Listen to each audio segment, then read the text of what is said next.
Okay guys, so இப்போ என்ன பார்க்க போகிறோம் அப்படின்னா, இந்த லைவ் ட்ரேடு காட்டுங்க அப்படின்ற மாதிரி கேட்டிருந்தாங்க. ஸோ அதான் நம்ம பார்க்க போகிறோம். லைவ் ட்ரேட் மீன்ஸ் நீங்கள் ஸ்டாக்கை வந்து எப்படி பை பண்ணணும், எப்படி ஸ்டாப் லாஸ் பண்ணணும், எப்படி செல் பண்ணணும், ஸோ அதில் வந்து லீவரேஜ் எவ்வளோ இருக்குது அப்படின்ற பற்றி இதில் பார்க்க போகிறோம். ஓகே, இப்போ ஃபார் எக்ஸாம்பிள் நான் டாடா ஸ்டீல் எடுத்துக்கிறேன்னு வைங்களேன். டாடா ஸ்டீலில் இப்படி ஹர்சர் வச்சோம் அப்படின்னா இந்த பை செல்லு இங்கே வந்து இதை கிளிக் பண்ணிங்க அப்படின்னா சார்ட் காட்டும். ஓகே, இதுதான் டாடா ஸ்டீலோட சார்ட். ஓகே, இப்போ வந்து நான் பை பண்ண போகிறேன் அப்படின்னா இந்த பை ஆப்ஷன் இருக்குல்ல, அதை கிளிக் பண்ணணும். கிளிக் பண்ணிங்க அப்படின்னா இந்த டேபிள் ஓப்பன் ஆகும். இங்கே வந்து குவான்டிட்டி கேட்குது, எத்தனை குவான்டிட்டி, எத்தனை ஸ்டாக் நீங்கள் பை பண்ண போகிறீங்க. ஒரு ஸ்டாக்கோட ப்ரைஸ் வந்து 129 ரூபா. ஓகே, 129 ரூபா 45 பைசா. ஸோ இது வந்து எத்தனை ஸ்டாக் நம்ம பை பண்ணுறோம் அப்படின்றதான் கணக்கு. இந்த இருக்குது ப்ரைஸு, இது வந்து ட்ரிகர் ப்ரைஸ். இங்கே வந்து என்ன காட்டுது அப்படின்னா, இதில் வந்து இன்ட்ராடே அப்படின்னு இருக்கு இல்லையா, இன்ட்ராடே அப்படின்றத நீங்கள் சூஸ் பண்ணிங்க அப்படின்னா இன்றைக்கிக்குள்ளே மட்டும்தான். இப்போ 9 காலுக்கு மார்க்கெட் ஓப்பன் ஆச்சு, இன்றைக்கி 3:25 வரைக்கும் மார்க்கெட் இருக்கும். ஓகே, அதுக்கப்புறம் இருக்காது. அதுதான் வந்து இன்ட்ராடே அப்படின்றது.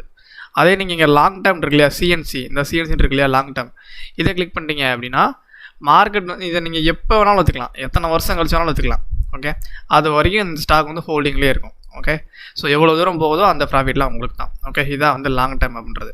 ஸோ நான் இப்போ இன்ட்ராடேயில் பை பண்ணுறேன்னு வைங்களேன். இப்போ வந்து நான் லாங் டைமில் பை பண்ணுறேன் அப்படின்னா ஒரு ஸ்டாக்கோட ப்ரைஸ் 129 ரூபா. எனக்கு வந்து தேவையான மார்ஜின் 129 ரூபா 65 பைசா எனக்கு வேணும் ஒரு ஸ்டாக்கை பை பண்ணுறதுக்கு. நான் என் லாங் டைமில் வாங்கினேன் அப்படின்னா, அதே நான் இன்ட்ராடேயில் வாங்கினேன் அப்படின்னா 25 ரூபா போதும் ஒரு ஸ்டாக்கு. அது எப்படி 129 ரூபா தேவைப்படுது லாங் டைமில் வாங்கினா, அதே இன்ட்ராடேயில் வாங்கினா எனக்கு மொத்தமாக 25 ரூபா போதும் ஒரு ஸ்டாக்கு. அது எப்படி அப்படின்னா, இது பேர் தான் லீவரேஜ். லீவரேஜ்னால் இன்ட்ராடேக்கு மட்டும்தான் கிடைக்கும். லீவரேஜ் கொடுக்குறாங்க அப்படின்னா இந்த 1 டே தான் டைம் கொடுப்பாங்க. ஓகே, இப்போ 3:25 நீங்கள் விற்கலைன்னா அதுவே செல் ஆயிரும் ஆட்டோமேட்டிக்காக. செல் ஆகி லாபமோ நட்டமோ அது உங்கள் அக்கௌண்ட்டுக்கு வந்து அந்த பணம் தான் அக்கௌண்ட்டுக்கு வந்துடும். ஓகே, ஸோ இதான் வந்து இன்ட்ராடே அண்ட் லாங் டைமுக்குள்ள லீவரேஜ் என்ன பர்சன்டேஜ் இது. ஓகே, இதில் வந்து மார்க்கெட் ஆர்டர் அப்படின்னா அவ்வளோதான், மித்த எந்த ப்ரைஸும் காட்டாது. இங்கே ஏன் காட்டலை அப்படின்னா, மார்க்கெட் ஆர்டர் அப்படின்னு வச்சோம்னா இப்போ என்ன ப்ரைஸுக்கு ரன் ஆகுதோ அதே ப்ரைஸுக்கு பை ஆயிரும். இதே லிமிட்டில் வச்சேன் அப்படின்னா நான் இந்த ப்ரைஸ் வந்தோன்னே எனக்கு பை பண்ணணும் அப்படின்றத நாங்கள் செட் பண்ணேன் அப்படின்னா அந்த ப்ரைஸ் வர வரைக்கும் வெயிட் பண்ணோம், அதுக்கப்புறம் தான் அது பையே எடுக்கும். ஓகே, இதுதான் வந்து லிமிட் ஆர்டர் அப்படின்றது. நான் வந்து இப்போ மார்க்கெட் ஆர்டர்லேயே நான் இப்போயே பை பண்ண போகிறேன் வைங்களேன். நான் மார்க்கெட் ஆர்டர்லேயே வச்சு ஒரு குவான்டிட்டி கொடுத்துருக்கேன். ஓகே, ஒரு குவான்டிட்டியோட அமௌண்ட் வந்து 25 ரூபா எனக்கு இப்போ வேணும். அப்போனா பை கொடுத்தேன், டாடா ஸ்டீல் ரிஜெக்டடு. ஏன் அப்படின்னா எனக்கு வந்து இதில் ஃபண்டு இல்லை. அதாவது நான் மார்க்கெட்டில் வந்து எம்சிஎக்ஸில் தான் ஃபண்டு வச்சுருக்கேன். ஓகே, நான் இதில் ஃபண்டு வைக்கல, ஸ்டாக்ஸில் வந்து ஃபண்டு வைக்கல. ஸோ அதனால் வந்து ரிஜெக்ட்னு காட்டு. ஸோ இப்படி தான் வந்து ஒரு பை வந்து இப்படி தான் பை பண்ணணும். அதே மாதிரி செல்லுன்னு வைக்கலாம், அதே ப்ரொசீஜர் தான் செல்லுக்கும். ஓகே, நான் வந்து எம்சிஎக்ஸ் மல்டி கமெண்ட்டில் தான் ஃபண்டு வச்சுருக்கேன். ஸோ அதனால் வந்து இது காட்டுது. இதே நீங்கள் செல்லுக்கும் அதே ப்ரொசீஜர் தான், எல்லாமே அதே தான் இருக்கும். மார்க்கெட்டில் வச்சுட்டு என்ன குவான்டிட்டி அந்த குவான்டிட்டி, செல்லுக்கும் அதே மாதிரி தான். இன்ட்ராடேனா இன்றைக்குள்ளே, ஓகே, இன்றைக்குள்ளே தான் வந்து நீங்கள் இது பண்ணிக்கணும். அதே மாதிரி செல் பண்ணோம் அப்படின்னா வந்து லாங் டைமுக்கு எடுத்துகிட்டு போக முடியாது, 0ன்னு காட்டுது இல்லையா. ஏன் அப்படின்னா ஸ்டாக்ஸை பொறுத்த வரைக்கும் நீங்கள் பை பண்ணுறீங்க அப்படின்னா இன்ட்ராடேவும் பண்ணலாம், லாங் டைமுக்கு கொண்டு போகலாம். அதே செல் பண்ணி லாங் டைமுக்கு கொண்டு போக முடியாது. நீங்கள் செல் பண்ணீங்க அப்படின்னா இன்றைக்கி மட்டும்தான் டைம், நாளைக்கெலாம் அந்த ஸ்டாக் இருக்காது. ஓகே, ஒன்லி பை பண்ணால் மட்டும்தான் எத்தனை வருஷம் வேணாலும் நீங்கள் ஹோல்ட் பண்ணிக்க முடியும். செல் பண்ணிங்க அப்படின்னா எனக்கு ஒரு நாள் தான் உங்களுக்கு டைம். இன்ட்ராடேயில் மட்டும்தான் எங்கள் செல்லிங் காட்டும், பார்த்தீங்கன்னா தெரியும். இன்ட்ராடேயில் மட்டும்தான் ஸ்டாக்கை வந்து செல் பண்ண முடியும், லாங் டைமுக்கு செல் பண்ணி ஹோல்ட் பண்ண முடியாது. அந்த ஆப்ஷன் வந்து இங்கே கிடையாது மார்க்கெட்டில், நம்ம மார்க்கெட்டில் அந்த ஆப்ஷன் கிடையாது. ஓகே, ஸோ இதுதான் வந்து ரூல்ஸ். ஓகே, இங்கே இருக்கு இல்லையா ஸ்டாப் லாஸ் அப்படின்றது என்ன அப்படின்னா, இப்போ நான் ஃபார் எக்ஸாம்பிள் இன்ட்ராடே வச்சுப்போமே, இப்போ நான் 25 ரூபாய்க்கு பை பண்ணியிருக்கேன் இல்லையா. இப்போ ஸ்டாப் லாஸ் எப்படி வைக்கணும் அப்படின்னா, எனக்கு 25 ரூபாய்க்கு பை பண்ணியிருக்கேன். ஓகே, எனக்கு கீழே போயிட்டே இருந்தால் ப்ராஃபிட்டு இல்லையா. நான் செல் பண்ணியிருக்கேன், மார்க்கெட் வந்து கீழே போனால் தான் எனக்கு ப்ராஃபிட்டு. ஸோ மேலே போயிடுச்சுன்னு வைங்களேன், ஃபார் எக்ஸாம்பிள் இப்போ 129 ரூபா இருக்குன்னு வைங்களேன். இங்கே நான் செட் பண்ணுறேன்னு வைங்க, ட்ரிகர் ப்ரைஸ் 135 ரூபா. 135 ரூபாவில் வந்து இங்கே வந்து 2 பாயிண்ட் அதிகமாக வைக்கணும், 137 ரூபா. ஓகே, இப்போ இதை நான் கொடுத்துட்டேன் அப்படின்னா மார்க்கெட் வந்து 129 ரூபா இருக்குது, இப்போ ரன் ஆகிட்டு இருக்குது. 129 ரூபா வந்து கீழே போய்கிட்டே இருந்ததுன்னா 128, 120, 110 இப்படி கீழே போய்கிட்டே இருந்ததுன்னா எனக்கு ப்ராஃபிட்டு.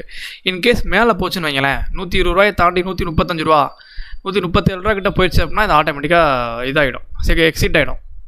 ஆனால் அதுதான் ஸ்டாப் லாஸ். அதுக்கு மேலே எனது லாஸ் வராது. ஓகே, என்னோடய ஆர்டர் எக்ஸிட் ஆகி அப்போ சின்ன லாஸ் தான் இருக்கும் இல்லையா. இப்போ 129 ரூபாலேருந்து 135 ரூபா அப்படின்னா கிட்டத்தட்ட 6 ரூபா லாஸ், அவ்வளோதான் ஒரு ஸ்டாக்கு.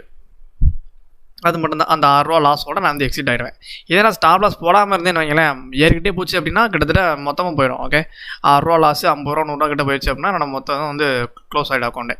ஸோ அதுக்கு தான் வந்து ஸ்டாப் லாஸ் செட் பண்ணணும் அப்படின்றது.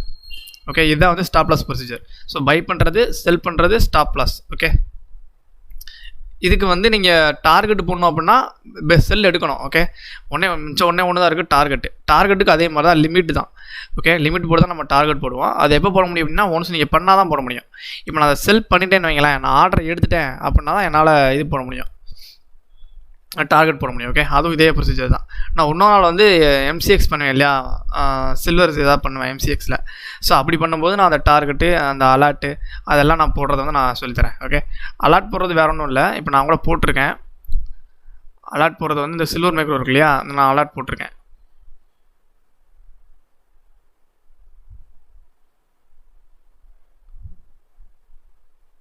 இந்த இருக்குது பாருங்கள், இதுதான் அலர்ட்னா என்ன அப்படின்னா, இப்போது என்ன ப்ரைஸுக்கு ரன் ஆகுதோ அதை விட எவ்வளோ ப்ரைஸ் மேலே போனால் நான் எடுப்பேன் அப்படின்றது அலர்ட். ஓகே, இப்போ வந்து அலர்ட் போடணும் அப்படின்னா நேம் கொடுத்துக்கணும். ஃபார் எக்ஸாம்பிள் இப்போ நம்ம இது எடுத்தோம் இல்லையா, டாடா ஸ்டீல், அதை எடுத்துக்கலாம். டாடா ஸ்டீல் பைன்னு எடுத்துக்கோங்க. பை அப்படின்னு கொடுத்துருக்கீங்களேன். இங்கே வந்து ₹129. இப்போ வந்து நான் ₹132 போனால் நான் பை பண்ணுவேன் அப்படின்னு வச்சுக்கோங்களேன். நம்ம ₹129 பார்த்தோம், ₹132. இங்கே அந்த வேல்யூ கொடுத்துட்டு இங்கே இருக்கு இல்லையா, இதில் greater than or equal to அந்த ப்ரைஸை விட ₹132. ஓகே, ₹132 அல்லது அதுக்கு மேலே போச்சு அப்படின்னா எனக்கு இங்கே கிரியேட் கொடுத்துட்டேன் அப்படின்னா எனக்கு வந்து அலர்ட் காட்டும். ஓகே, நான் வேணா இப்போ அதுக்கே போட்டு காட்டுறேன். எங்கே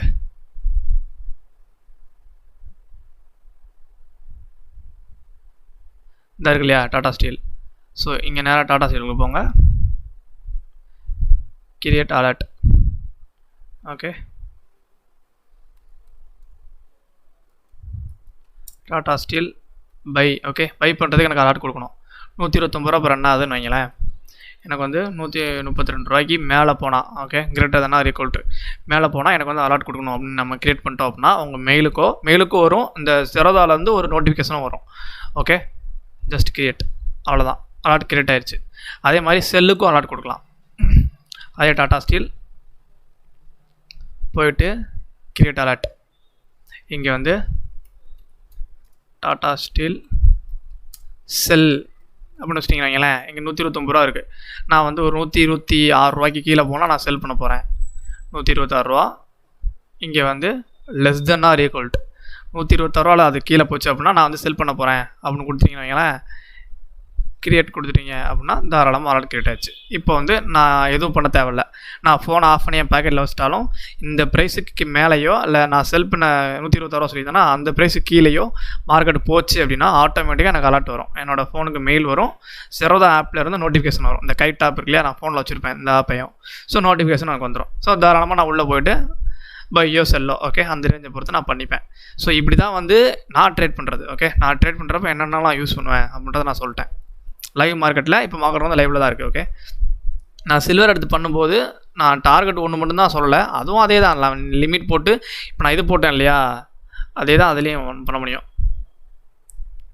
இப்போது பையா செல் போடுறோம் இல்லையா, ஸோ அதே மாதிரி இங்கே லிமிட்னு கொடுத்துட்டு நீங்கள் இது ஆர்டர் ஆன பிறகு இங்கே இதில் இருக்கும்.